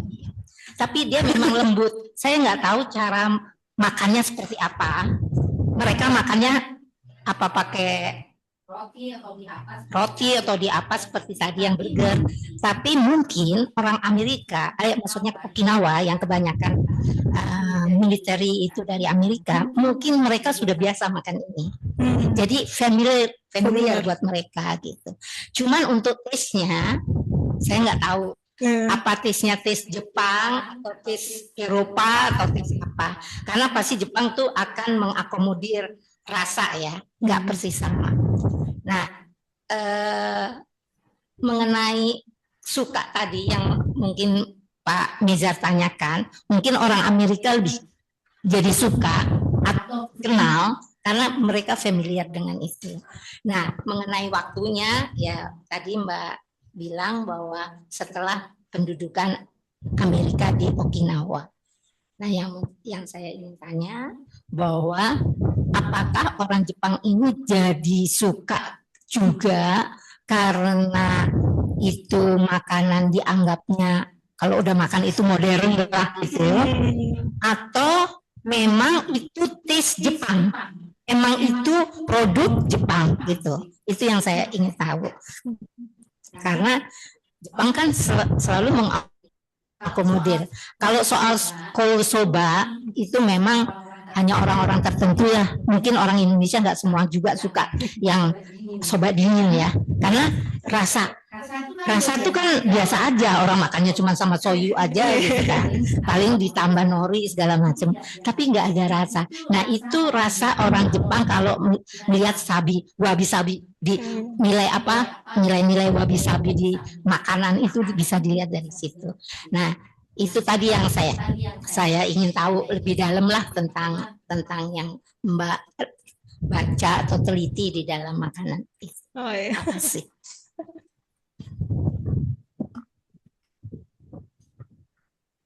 Baik, terima kasih pertama dari Ibu Santi dari ASCI. Memang ini makanan Okinawa saat itu ya Bu. Apakah orang Jepang sendiri ketika makan spam ini artinya jadi modern ya seperti itu atau wah ini kan makanan luar daging, di mana Jepang itu dulu di zaman era sebelum Meiji itu tidak ada peternakan daging, peternakan sehingga dianggap mereka tidak memakan daging. Saya sendiri memang belum menemukan, Ibu Santi mohon maaf, belum menemukan apakah orang Jepang sendiri menganggap jika makan spam itu modern. Tapi saya rasa di Okinawa saja mungkin seperti itu, karena memang Okinawa dan Jepang ini kan secara historis, secara geografis terpisah daratannya. Khusus untuk Okinawa, saya rasa memang ada kecenderungan seperti itu, ada kecenderungan bangga gitu ya, bangga bahwa ini makanan Amerika, ini makanan modern, makan daging, kita makan daging seperti itu. Tetapi untuk Jepang yang daratan, saya rasa mungkin sedikit berbeda dengan Okinawa, daerah Okinawa yang memang lebih banyak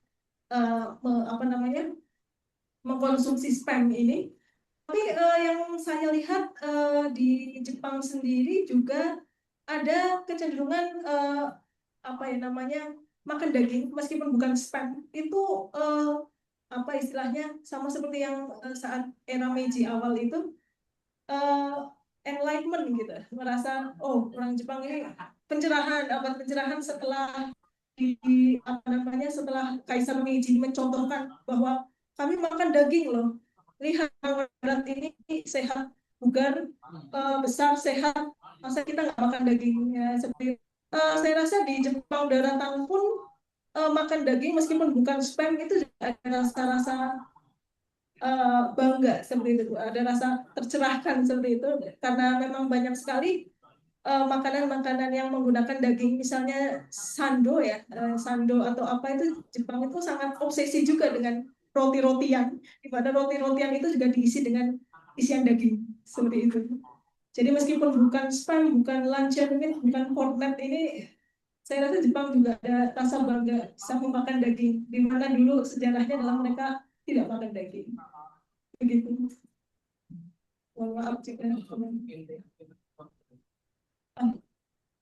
ya, silakan. Terima kasih.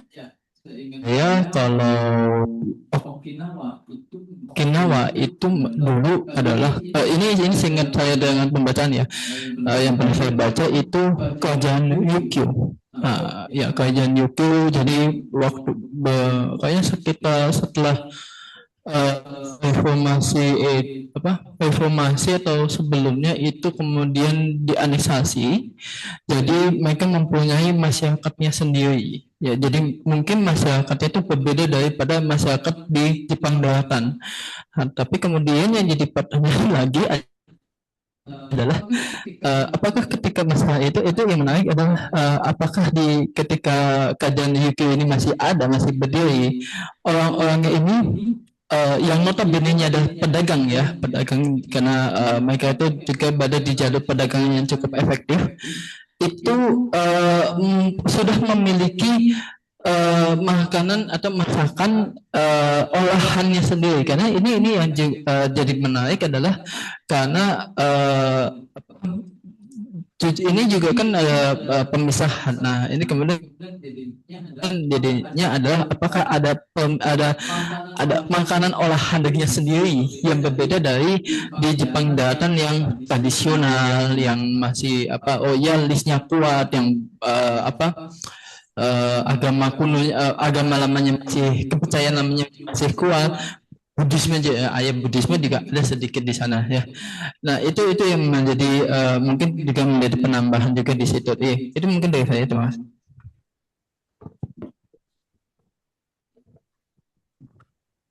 Baik, terima kasih atas tambahannya dari Mas Tito ya. Betul, memang sebelum Okinawa Okinawa menjadi Okinawa Prefecture sebelumnya adalah kerajaan Ryukyu ya, di mana kerajaan sebenarnya milik Cina daripada Jepang. Iya ya, lebih ke condong ke Cina. Dari kalau kita lihat di Okinawa banyak sekali kuil, simbol-simbol budaya yang sangat mirip dengan Cina. Memang kalau saya lihat seperti yang tadi saya tunjukkan, namanya resep daerah Okinawa, itu memang kebanyakan seperti masakan Cina ya. Banyak dagingnya, lebih banyak daging daripada ikan. Karena ketika saya telusuri, memang saya lihat di Yori itu regional food, kok banyak sekali daging, terutama daging babi. Ternyata memang perairan Okinawa itu dangkal. Jadi berbeda dengan Okinawa Jepang Daratan yang perairannya dalam, yang bisa menghasilkan ikan salmon, ikan macam-macam itu. Sementara Okinawa ternyata tidak, karena katanya perairannya dangkal, sehingga sangat bergantung dengan daging seperti itu. Sumber protein mereka daging. Jadi saya rasa masakan awal saat dia membuat suatu olahan juga kurang lebih sama dengan Cina ya, kalau tidak salah. Terima kasih, Mas.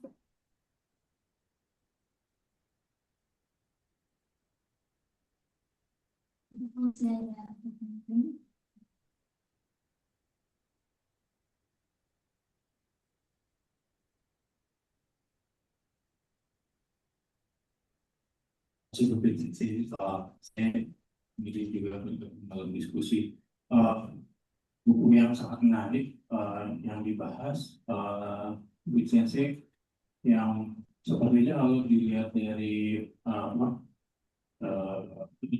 kata-kata terakhir yang kutip dari si Gratis dan 3 chapter yang dibahas, ada misi dekonstruksi esensialisme Jepang itu Nihonshiro itu penolakan bahwa Jepang itu morbid, tapi berdasarkan pembacaannya, tapi saya mau tanya aja sih, sebenarnya buku ini tuh di dari berapa belas bab itu, benang merahnya apa kira-kira selain tema kuliner, message apa yang mau disampaikan, kalau kemudian kira-kira pertimbangannya apa dari berapa sekian itu, 3 ini yang dipilih, apakah itu menggambarkan preferensi pribadi atau ada sesuatu yang ingin bisa tunjukkan. Baik, terima kasih atas pertanyaannya, Yumi Sensei. Memang seperti yang Yumi Sensei sampaikan tadi, ada banyak sekali di sini judul ya, atau ise yang dibuat oleh para Japanolog seluruh dunia, itu terutama memang Japanolog Barat di sini. Memang sebenarnya di sini pastinya ada pesan ya, pesan yang disampaikan tidak hanya terkait sejarah kuliner, tetapi di sini adalah bagaimana Jepang ini berhasil membuat nation branding. Kemudian selain nation branding ini, di sini pesan yang disampaikan adalah bahwa sama seperti tadi, jadi apa namanya? Tidak ada yang tunggal, tidak ada yang homogen sebenarnya. Mau Jepang mau berkata seperti kami homogen, kami punya produk sendiri, kami punya ciri khas tersendiri, tetapi jika kita paham atau pandai untuk menelisik lebih dalam, ini sebenarnya Jepang tidak bisa dibilang homogen, karena ternyata setelah diteliti, setelah mereka pada zaman waktu ini mencari, tidak bisa dikatakan Jepang itu homogen, bahkan dalam versi kuliner pun mereka tidak bisa dikatakan homogen seperti itu. Itu benang merahnya. Jadi bagaimana itu dimasukkan ke dalam kerangka seperti identitas kuliner, kemudian branding nasionalis, national branding, kemudian variasi regional yang sebenarnya tadi ada, kemudian identitas makanan dan individual seperti itu. Dan kenapa saya pilih tiga ini memang di sini kita tidak bisa membahas banyak ya. Memang di sini ada preferensi saya sendiri sebenarnya, namun memang ada apa ya? Ada ilmu baru yang didapat seperti itu. Seperti tadi tentang soba, ternyata ada hubungannya dengan estetika iki yang kita tidak tahu apa itu iki. Kemudian spam ini juga, meskipun mohon maaf saya belum banyak baca tentang spam di Okinawa, bahkan bahwa ternyata di Okinawa ini ada loh apa luncheon meat atau cornet ya, semacam cornet kaleng yang ternyata itu bawaan dari Amerika. Bahkan sampai mungkin kita yang awam ya seperti saya hanya tahu oh ya di Jepang di Okinawa ini ada Daegunkichi, ada pangkalan militer Amerika itu saja, tapi baru tahu bahwa ternyata ada spam. Kemudian yang paling menarik bagi saya adalah yang terakhir itu tadi, bahwa ternyata Jepang di apa namanya di masa yang sudah sangat makmur ini ternyata membawa bencana juga, yaitu bencana yang disebut dengan food waste atau shokuhin loss ya seperti itu. Ini menjadi apa ya, cerminan bahwa ternyata Jepang banyak sekali punya masalah ya, yang bahkan sebenarnya tidak hanya Jepang, mungkin Indonesia pun seperti itu. Dan kita mungkin bisa belajar dari Jepang gitu. Lihat Jepang yang buang-buang makanan itu akan menjadi bencana. Bagian apakah Indonesia tidak ingin mencontoh, maksudnya mencontoh bahwa food waste itu sebahaya itu seperti itu. Maka dari itu saya pilih tiga tema ini. Ya. Selain memang tema-tema yang lain juga menarik. Terima kasih. Karena keterbatasan waktu juga, jadi untuk sesi Q&A-nya sampai di sini dulu ya teman-teman, dan terima kasih banyak Ibu Sensei untuk pemaparannya tadi, juga antusiasme sedikit ini.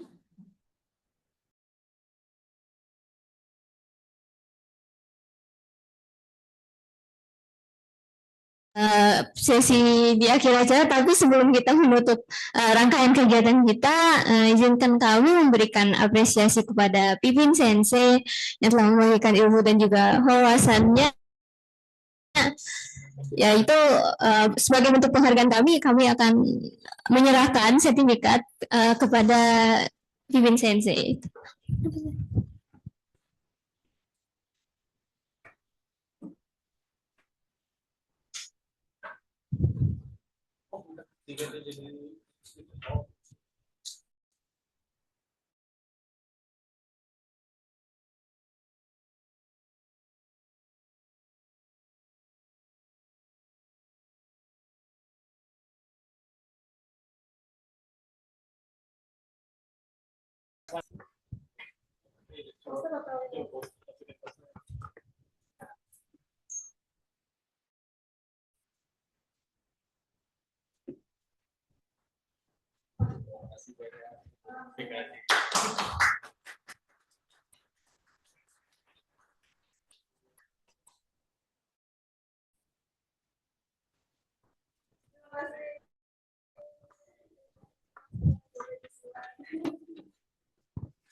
Oke, baiklah dengan demikian telah sampai kita pada penghujung acara dari Ibu Ki Reading Club edisi Maret 2026. Terima kasih kepada Bimbing Sensei dan juga kepada seluruh peserta yang telah berpartisipasi di sepanjang acara hari ini. Semoga pembahasan hari ini dapat menambah wawasan kita mengenai topik yang telah diangkat sebelumnya. Kami juga berharap agar acara ini bisa menggali ilmu dan juga berdiskusi mengenai berbagai kajian menarik di masa mendatang. Kemudian sebelum menutup acara ini, izinkan saya untuk mengumumkan kegiatan selanjutnya dari Pusat Studi Jepang, yaitu pada tanggal 29 April 2026 nanti kami akan mengadakan kembali Ibu Ki edisi April dengan buku berjudul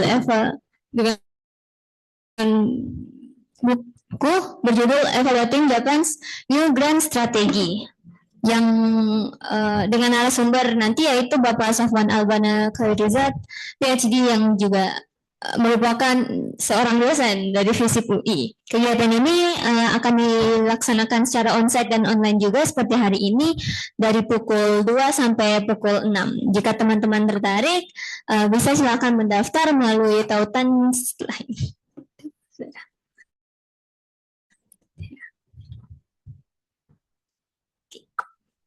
Nih, selanjutnya. Kegiatan-kegiatan di Pusat Studi Jepang Universitas Indonesia akan selalu dipublikasikan melalui akun Instagram kami. Jadi jangan lupa untuk ikuti akun Instagram kami untuk mengetahui informasi terbaru mengenai kegiatan yang ada di Pusat Studi Jepang Universitas Indonesia. Dan kembali untuk para peserta Zoom, jangan lupa untuk mengisi form kehadiran yang sudah dikirim di chatbox ya untuk mendapatkan e-sertifikat dari acara hari ini.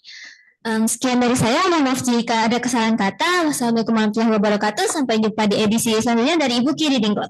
Books read, ideas read. Terima kasih.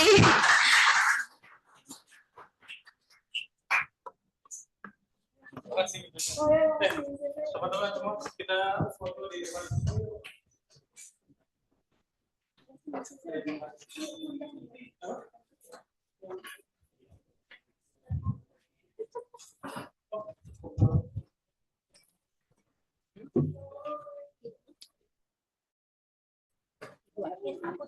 Aku tertarik sama yang chapter yang ada hidup menuju politik itu deh.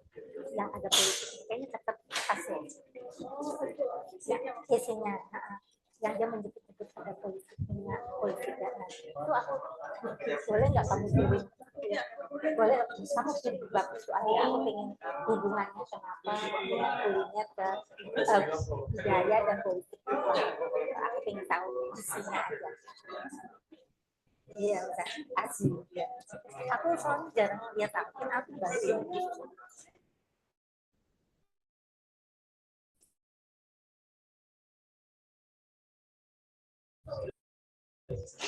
Oh, di kali ini. Nah, ini baru pertama kali ketemu kamu. Oh, yang di Mago. Oh, gitu. Ini kita mau ke Bali nanti. Tapi ya dong. Soalnya kemarin ada dari nggak dari ya dia lagi mau bisa mengajukan ke mana ke TV itu masalah kuliah makanya